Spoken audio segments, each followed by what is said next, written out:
Hey everyone, you're listening to my podcast Suchitra's Life with me, Suchitra. I know it's been really long since I uploaded an episode on my podcast, but then here I am with another new exciting episode. And in this one, I was able to catch up with Kalrav Shah, who is the founder of CloudTechy, which is a consulting firm offering its Salesforce services to the clients. I hope this conversation is going to be very enlightening for those folks out there who want to start out on their own. Here we go. Hi, Kalrav. Welcome to my Yeah, podcast. How are you doing today? I'm doing great, Chitra. How are you? I'm great as well. And first of all, thanks a lot for giving me your valuable time. Thank you. It's Thank you been for inviting me.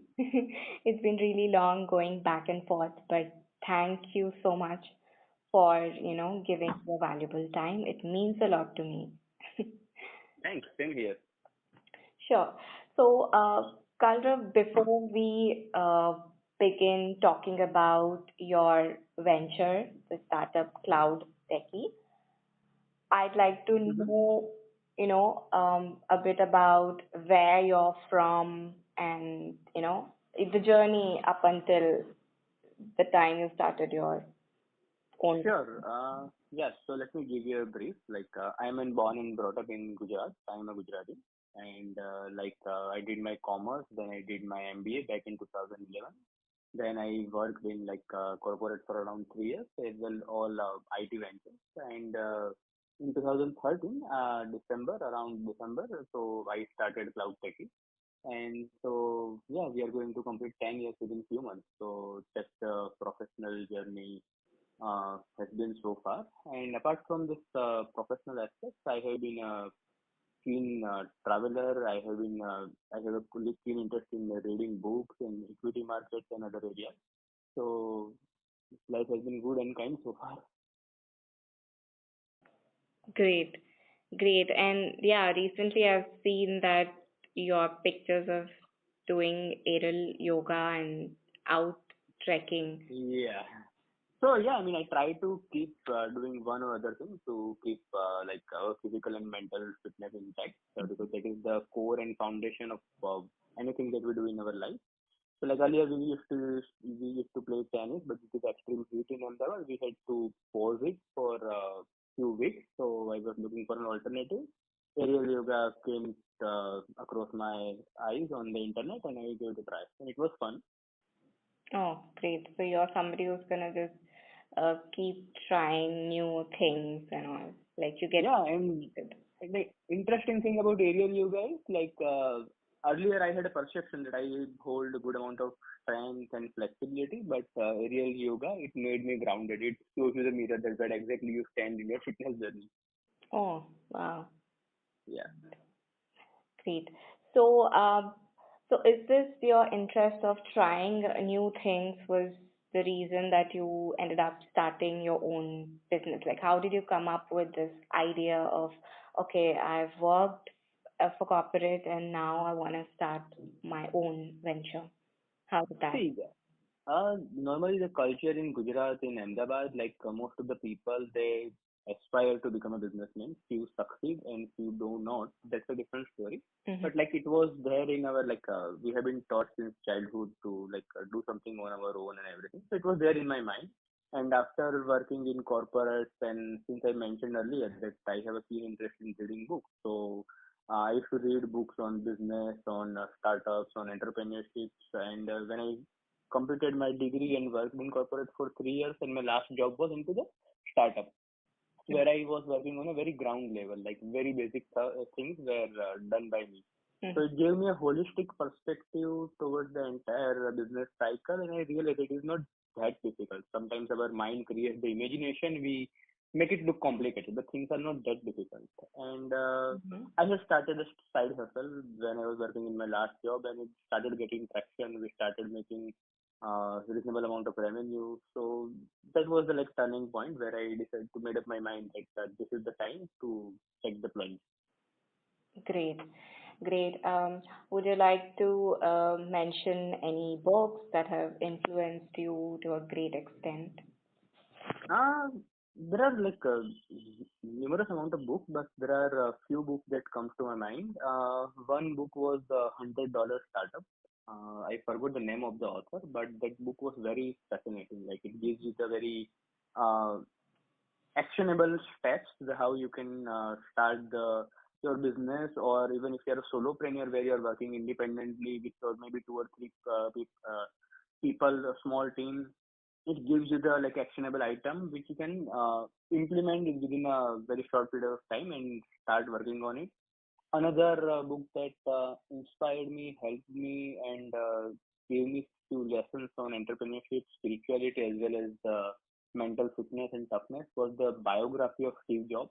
Mm-hmm. So that was the second book, and third one is not a book; it's a blog. The name of the blog is Zen Habits, and Zen Habits is author is Leo Babuta. Mm-hmm. So that blog talks about minimalism. Yeah.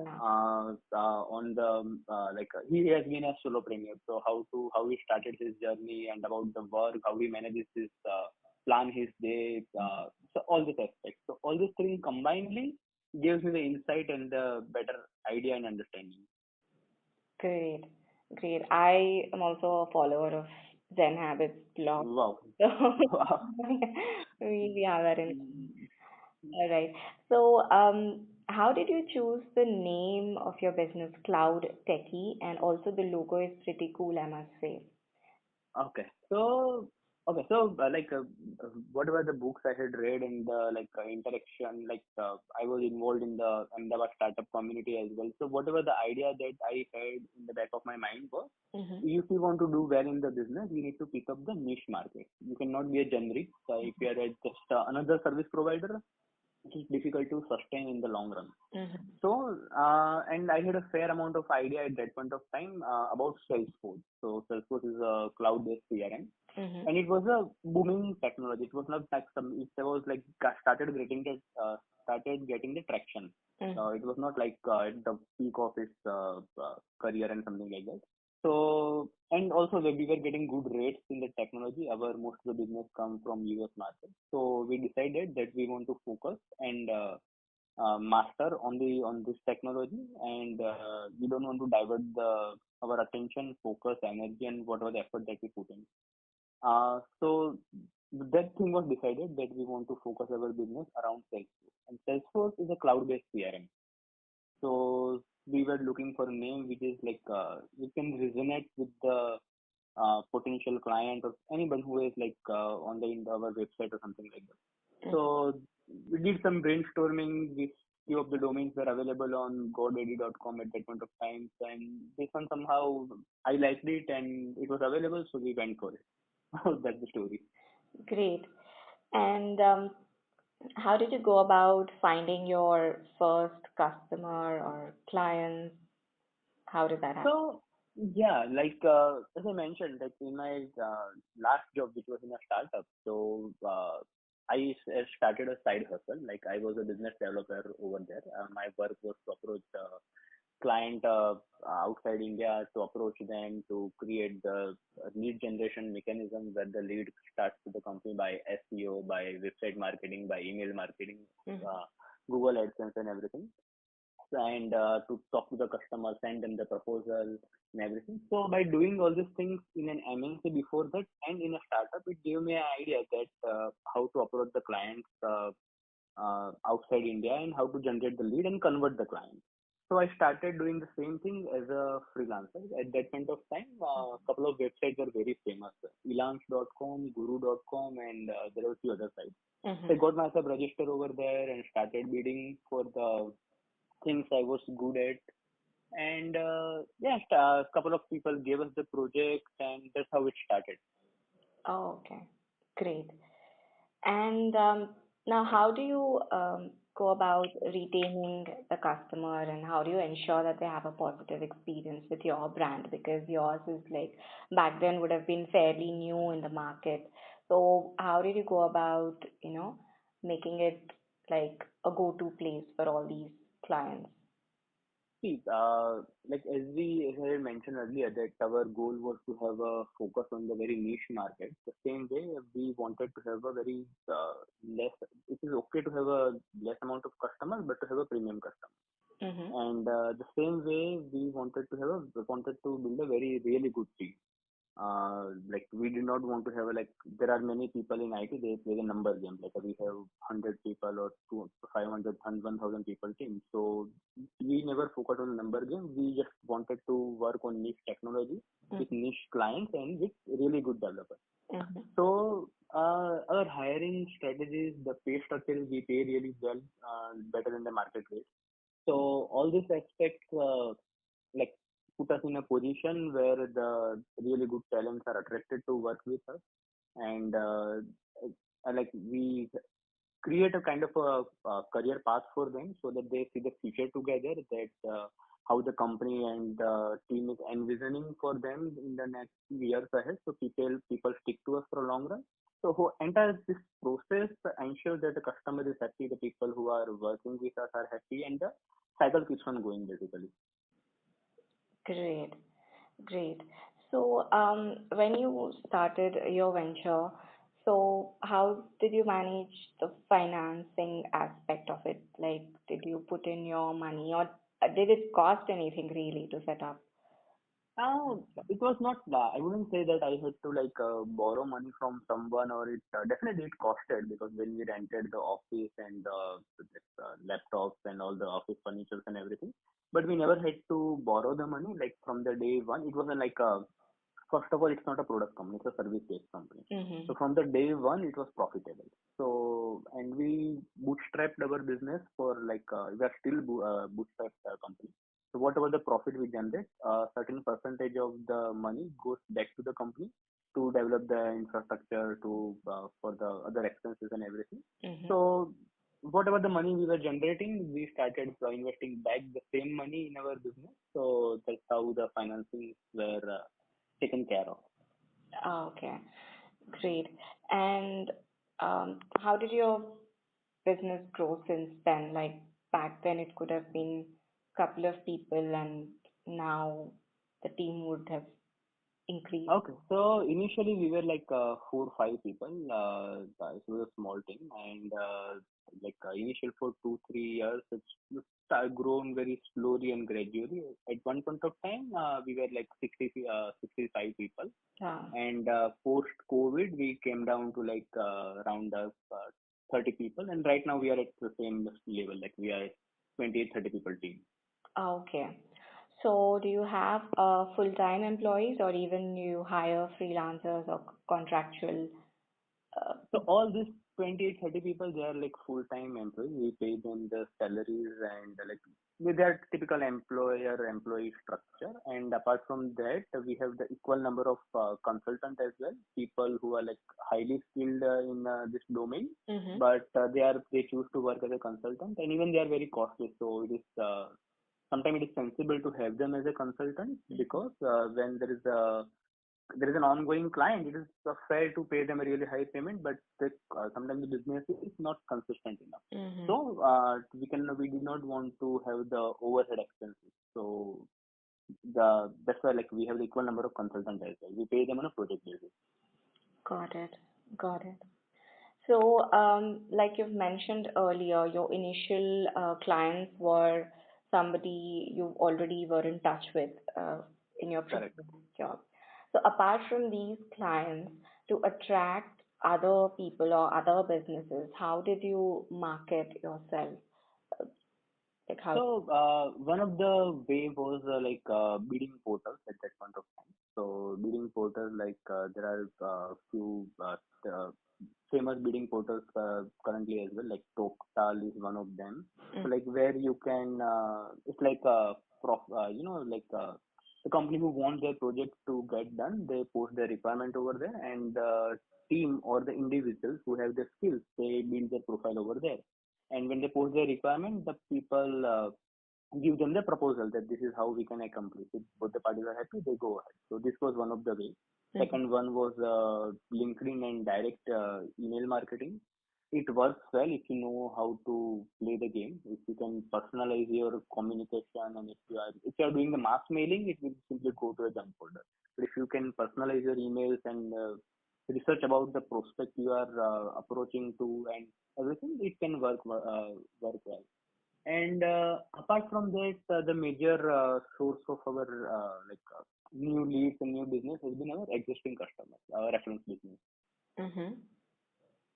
So, and like we have a structure that if our existing client or someone who has with whom we have worked in the past, if that person brings us the business, we pay them certain percentage of the whatever the revenue we generate from his reference.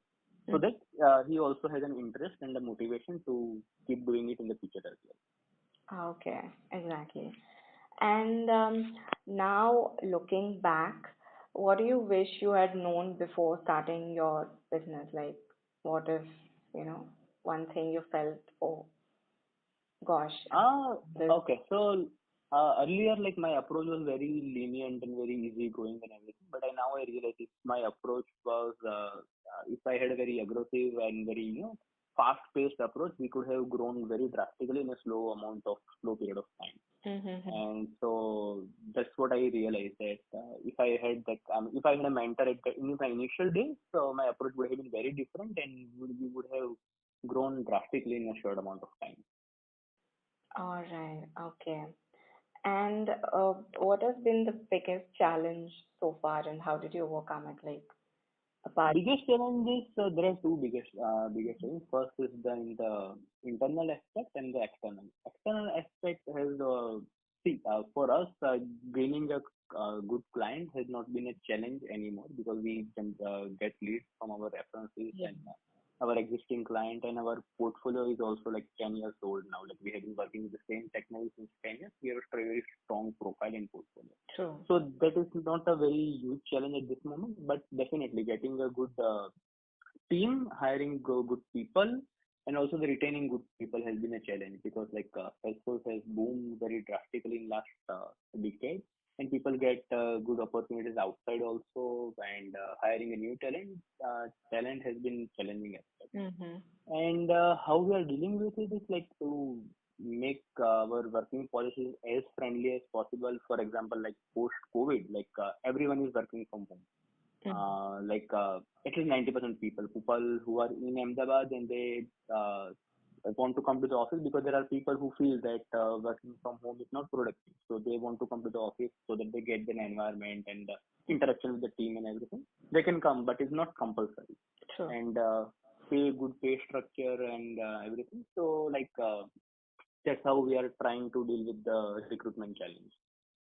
And internal aspect is always the sometimes the self doubt, and sometimes you lack motivation, and there are stress levels. There are very scenarios where the stress level is very high. So how to make the logical and long term decision and everything.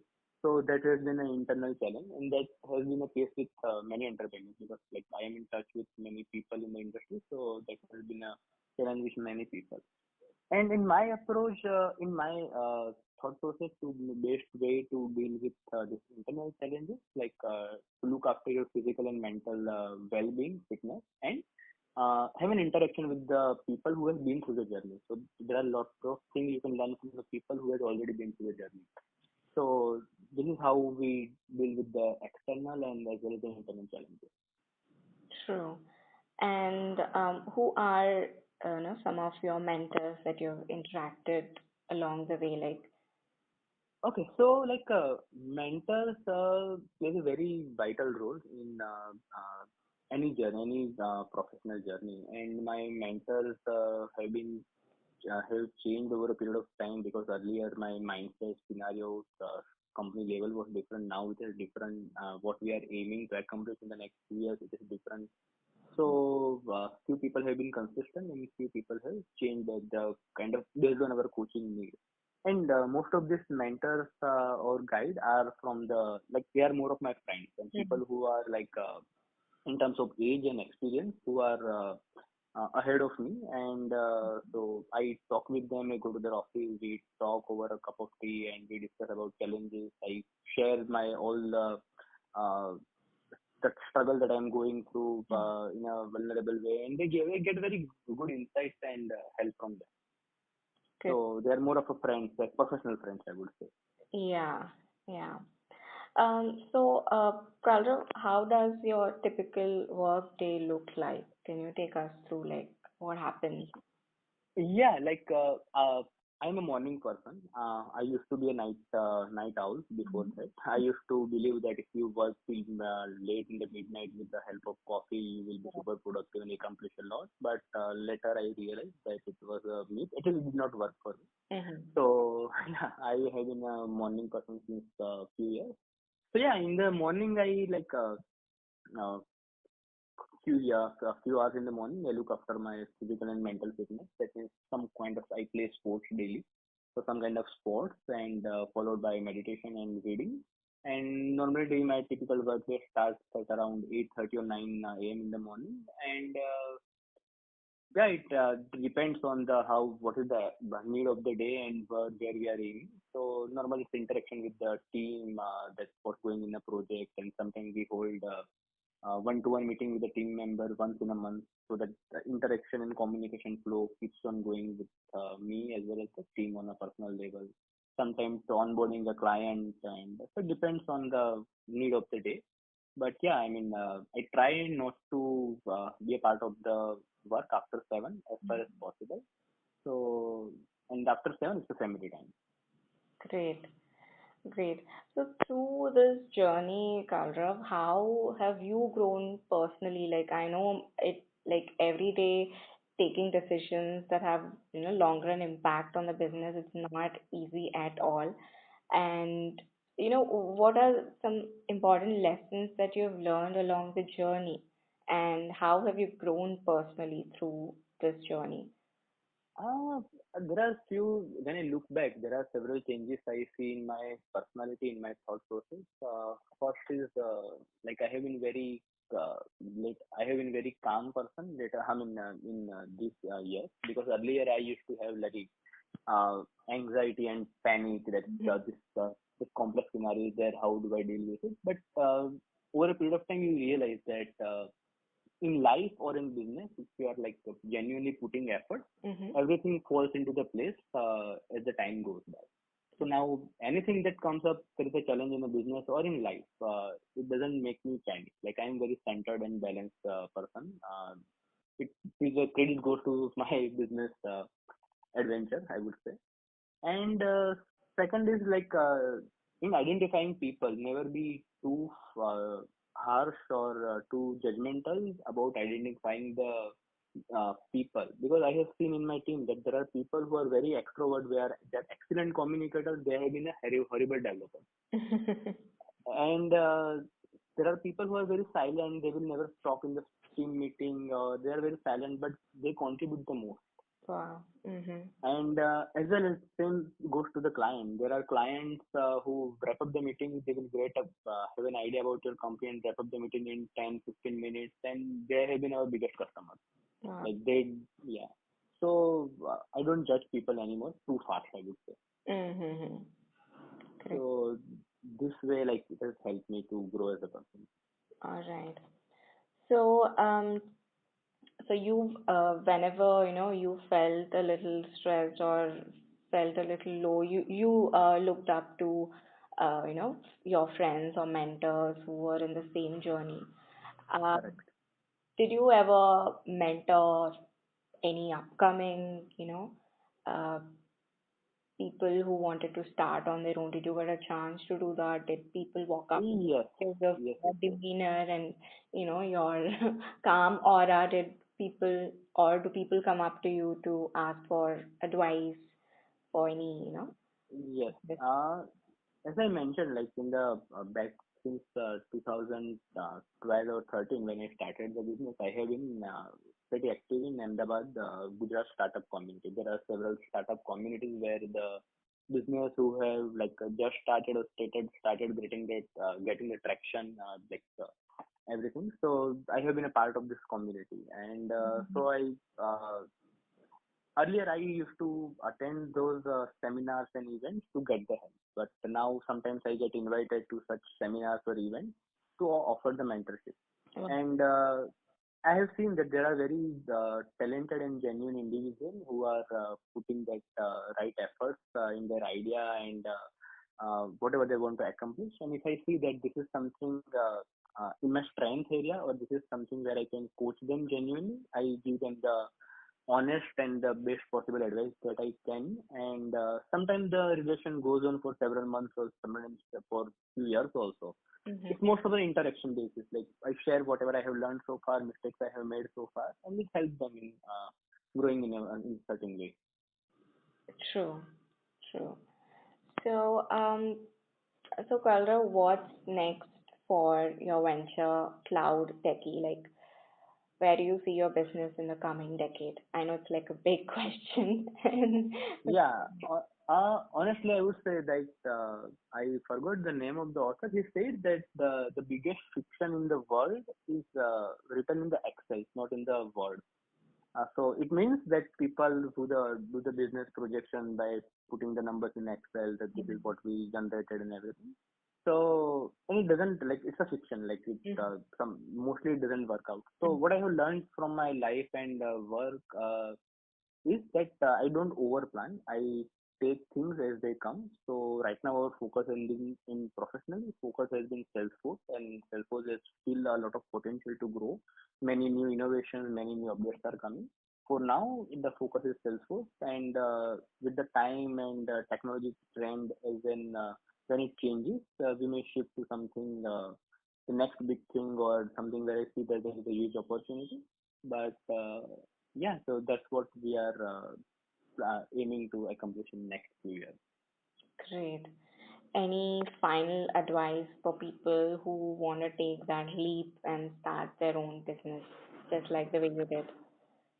The advice would be like a few very simple suggestions that you are the foundation of what you do in your life and business. So first, invest in yourself by taking care of your physical and mental well-being, or getting some sort of mentorship from books or people. First is invest in yourself.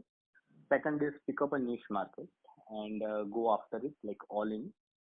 And third is the mistake that I made, as I mentioned in the earlier also, that give it your 100%, like, and be really driven and very aggressive in 2 3 years. If you can survive in like early 2 3 years and you can grow, then the road is not very difficult. At least your survival and sustainability will be taken care of. Mhm. Great. Those are like tiny nuggets that will help people a lot. Um, Correct. Also, Kalrav, thank you so much for doing this for my podcast. It means a lot to me. And yeah, thank you. Thank you so much. Thank you, Suchitra, for inviting and asking such an insightful question where I can share whatever little I know, and I hope that it will help to the person who is listening to it, and it can add some value to the listener. Yes, yes, and I'll also tag in the description all your social media handles and Cloud Techie website, and people out there, whoever is listening to this episode, who want to reach out to you, they will reach out to you for any more further help Definitely. or advice. Thanks, Suchitra. Thank you so much. Bye bye. Thank you. Bye bye.